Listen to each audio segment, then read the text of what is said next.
Going on, everybody? Drew from Future Strategy Gaming coming at you with another episode of Quick Thoughts. In this episode, we're going to talk about should I try Final Fantasy XIV? In this one, we're going to talk about yes. First point I want to make JRPG fantasy. So if you played a JRPG before, then you know that some of the better ones on the market are the Final Fantasy content. The in-game character development is fully flushed out, expansion to expansion. The integration of your character is done extremely well within the story of the game, and the voice acting and cutscene quality is probably some of the best I've ever seen. If that's something that you like, that's 1.4.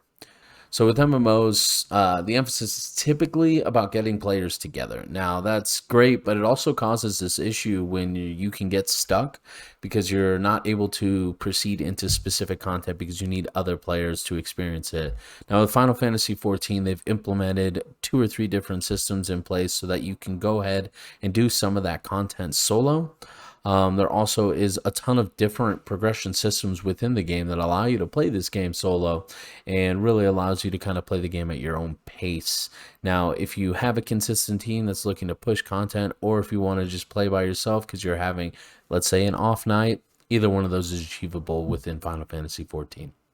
All right, so other successful MMOs typically have a quality PvE system in place or a quality PvP system in place if that's the focus of the game. EverQuest and WoW stick out as great examples of quality PvE systems that are in the game. 14 actually also excels in this for 2 very particular reasons, in my opinion. First is they do a great job of keeping old content relevant.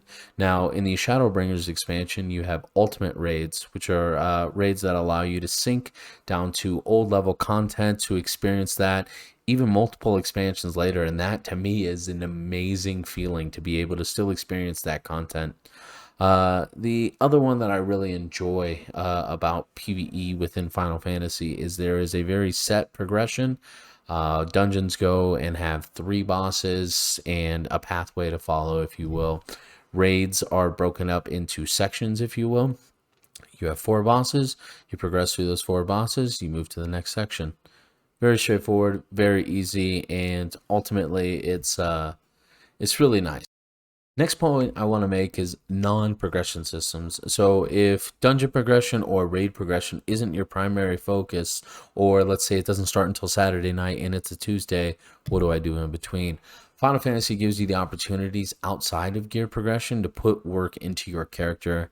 I mean, just to name a few off the top of my head, you have the Crafter and Gatherer jobs, you have the Beast Tribe quests, the Golden Saucer, which is its own mini game, Superland, if you will. I mean, this is all on top of the multiple different quest lines that aren't involved in the MSQ that have hours worth of content. I mean, check out the Crystal Tower after you get to that point. Seriously, hours of content right there, just in and of itself.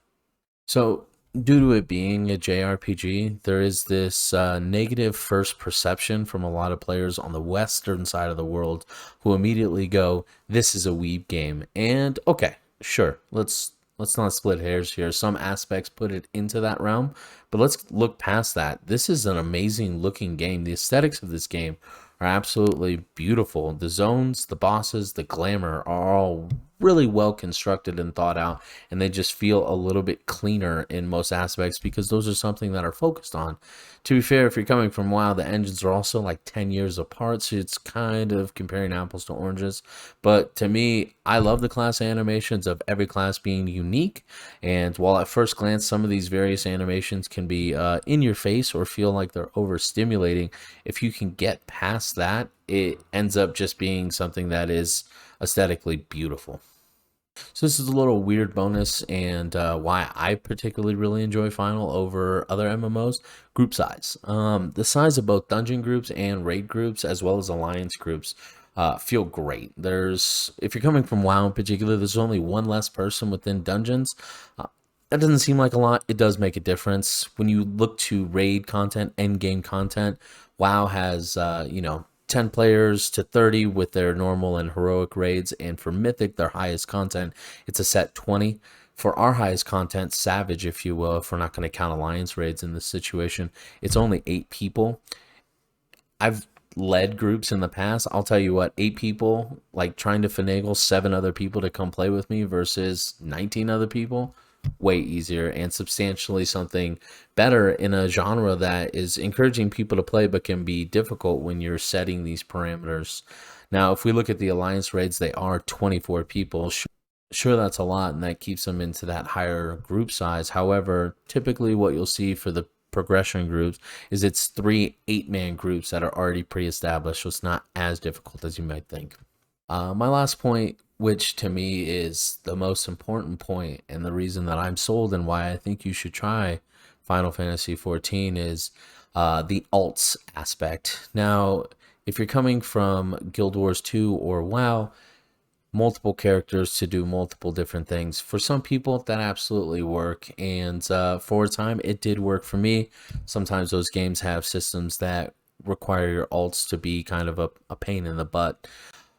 With Final, you don't experience that. One character can do every single thing in the game, and it's really nice because it gives you a deeper sense of progression, because I can go ahead and experience and progress in whatever system I'm looking to pick all on one character, instead of saying, oh, in order for me to go progress on a different character, I have to log out, go to a character that might not be up to the same gear level, and experience the content in a different way. And to me, it just got very, very played out and also very tiresome, because you just expend so much energy trying to keep those players up. Final, I can do everything on that one character, and to me, that is the ultimate progression system. Also, that's indicative of the title, Final Fantasy. So if you're coming from this genre and really enjoy the Final Fantasy aspects, trust me, you're gonna fit in real easy.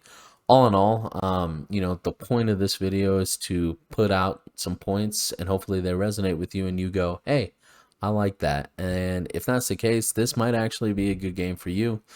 I don't know if you've heard this, but currently there's a completely free trial of the game Final Fantasy XIV, allowing you to play all the way up to level 60 and experience the critically acclaimed expansion, Heaven's Ward. That's plenty to give you when you go into a new game. I don't know that there's many other games that will give you a free trial of that size.